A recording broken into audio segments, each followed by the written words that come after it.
Financial relief is on the way for U.S. farmers, but it won't do California very much good. We love our farmers, and as you know, the farmers like me. The Trump administration has approved the release of $12 billion to help farmers who are impacted by the president's tariffs. We inherited the worst inflation in the history of our country, and we're taking care of it.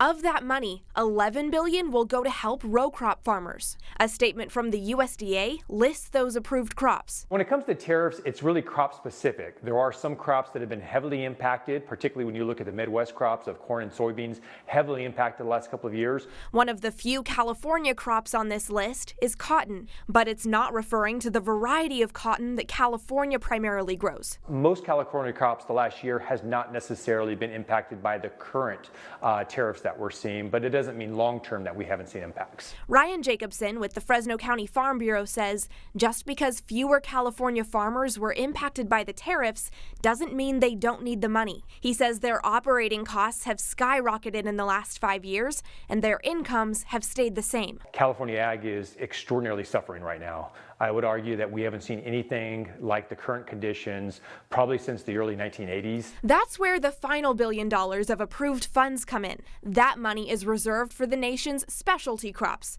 aka nearly everything grown in California. Almonds, grapes, peaches, plums, nectarines, to you name it. Jacobson expects the federal government to release that slice of the pie sometime after the holidays. Now, one thing to remember as all of this is going on is that the federal government shutdown is only suspended until the end of January. Today I asked Jacobson if he thinks that timeline could potentially interrupt the release of these federal aid dollars since they could be happening around the same time, and he says he doesn't think so. He expects the USDA to continue operating and releasing those dollars no matter what happens with the federal government shutdown in January.